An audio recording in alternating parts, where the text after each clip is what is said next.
Hola a todos.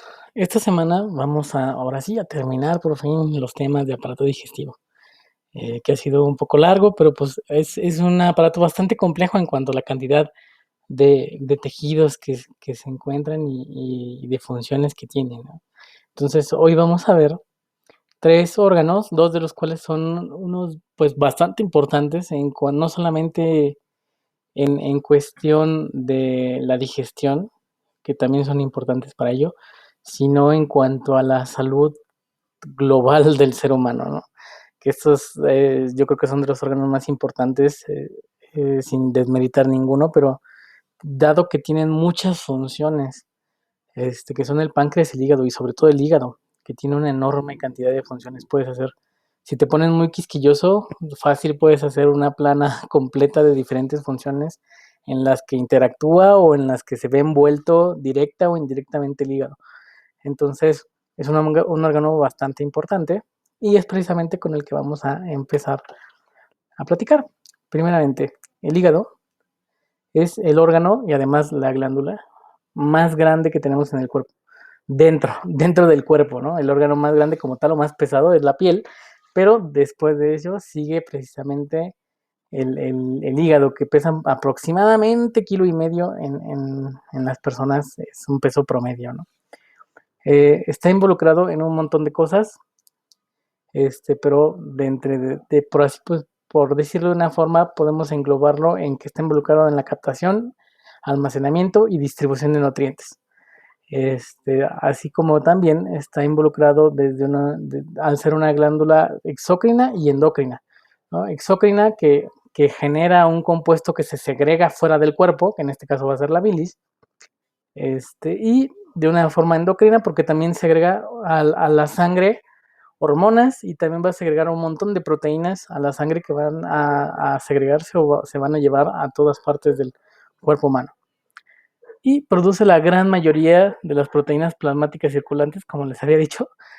Almacena hierro, convierte vitaminas, degrada fármacos y toxinas y muchísimas otras situaciones en las que interviene, ¿no? Entonces, el hígado es un órgano realmente importante y bastante complejo, tanto bioquímica como fisiológicamente. Bueno, fisiológicamente no, vamos a ver que es bastante sencillito, perdón, anatómicamente quizás es bastante sencillito, pero fisiológicamente me refiero a la cantidad de funciones y bioquímicamente es realmente es complejo, ¿no? Quizás ya cuando empiecen a ver un poquito de bioquímica van a entender un poquito mejor cuál es la gran complejidad que genera el hígado, ¿no?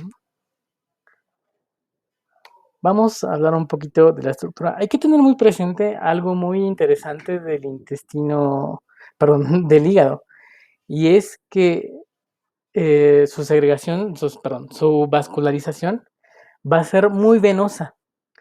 Va a estar eh, alimentado, por así decirlo, por una vena y por una arteria.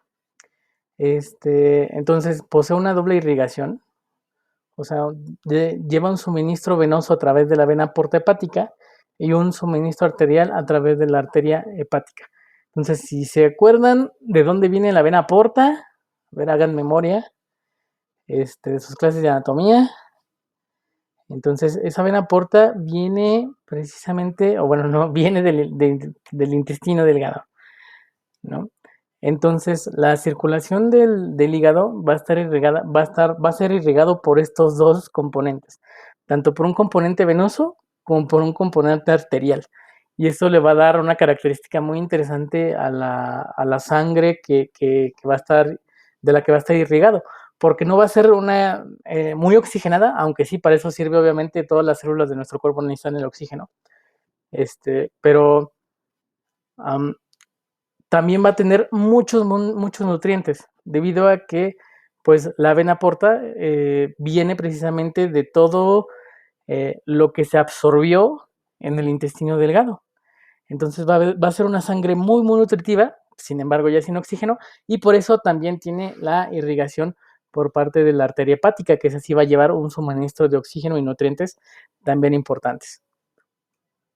Una vez que la sangre, tanto venosa como arterial, pasa al hígado, esta va a desembocar en la vena suprahepática, que también algunos nada más la ponen como hepática, y va a desembocar en la vena cava superior, para luego ser suministrada al corazón y de esta a los pulmones, luego nuevamente al corazón y ya que la sangre tiene esa enorme cantidad de nutrientes, pues volver a circular en el cuerpo.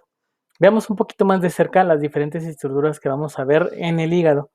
Entonces, los componentes estructurales que vamos a ver en el hígado y también en muchas de las glándulas, las vamos a conocer como parénquima, que son las células que van a ejercer una función, y los estromas, que es tejido conjuntivo, en el que va a estar sostenido todo el parénquima, ¿no? Entonces, esos como los conceptos, por así decirlos, un poquito, um, no tanto de libros, sino un poquito más sintetizado, ¿no? La parénquima son las células que hacen la función y el estroma es toda la estructura eh, de fibrocitos o de conectivo en las que van a estar soportadas las células de la parénquima, ¿no? Entonces también igualmente en el hígado tenemos estas estructuras. La parénquima en este caso van a ser los cordones hepáticos. Ahorita vamos a ver, acercarnos un poquito a las imágenes para verlas. Y el estroma va a estar hecho por tejido conjuntivo, que es un poquito difícil de ver en las fotos histológicas, pero también por los capilares sinusoidales, que se conocen como sinusoides hepáticos. Y hay un espacio que se le conoce como espacio de Dice o perisinoidal, en el cual hay una ligera abertura y un espacio entre el sinusoide y los hepatocitos. Vamos a ver un poquito más de cerca. Los cordones hepáticos son precisamente estas hileras de hepatocitos que van a estar ejerciendo varias funciones. Ahorita vamos a hablar un poquito al respecto de ellas. Y todo el estroma pues va a ser parte del conectivo que lo sostiene, así como los sinusoides que están alrededor, ¿no? Entonces todos estas que parecen, se muestran como arterias. Si ven bien la arteria y la vena, la arteria hepática y la vena porta, se juntan sus canales, bueno, juntan sus vasos y van a desembocar en una vena central. Ahorita vamos a ver esta estructura que lo conocemos como lobulillo hepático. Pero vamos a ver que al lado del sinusoide vamos a tener los cordones de hepatocitos que van a estar ejerciendo su función, algunos segregando cosas, otros absorbiendo cosas, haciendo obviamente bioquímicas, y de entre los hepatocitos van a salir conductos o canalículos biliares donde se va a generar la bilis, que luego se va a segregar por un conducto biliar. Entonces, la circulación del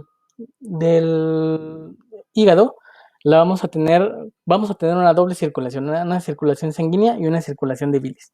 Entonces, la circulación sanguínea va a ir de los extremos de un acino hepático, de un lobulillo hepático, que aquí lo podemos ver, aquí hay una vena o una vena grande y una arteria grande, y se van a ir haciendo capilares o sinusoides.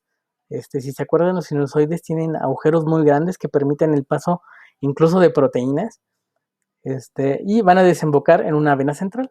En cambio, hacia afuera del lobulillo va a ser la bilis, que aquí la pueden ver como en este cordón verde, que normalmente se utiliza para linfático. En el caso de cuando estamos viendo hígado, se utiliza para la bilis. Va a ir hacia afuera del lobulillo. Entonces, las células hepáticas se organizan en lobulillos, o así será designado el nombre. Y dependiendo de cómo estudiamos al hígado, hay diferentes formas de llamarle y de cómo se estudia. Entonces, tenemos el lobulillo clásico, que es el anatómico, o aproximadamente así se ve. Obviamente, cuando hacemos un corte o cuando se hace un corte de hígado, no tiene una forma hexagonal como aquí lo podemos ver en la imagen, pero pues es más o menos la forma, ¿no? Es una forma poligonal, donde va a estar al centro una vena central, donde va a desembocar el flujo sanguíneo, y en cada una de las esquinas de nuestro polígono va a estar una triada portal. Una triada portal va a estar constituida por una rama de la vena porta, una rama de la arteria hepática y un canalículo biliar. Esa va a ser la triada portal. También tenemos lobulillos portales, que en este caso van a ser de forma triangular, y estos están basados más en la segregación de bilis. ¿Por qué? Porque la bilis, vamos a hacer un acercamiento a una triada portal, la bilis va a ir de las esquinas del triángulo, que son una vena central, hacia el centro, en este caso, hacia una triada portal. La bilis va a ir de las puntas hacia el centro del triángulo. Y es una forma en que estudiamos también las células y los cordones de hepatocitos. Y tenemos otra también forma de estudiarlo, que es a través de un acino hepático.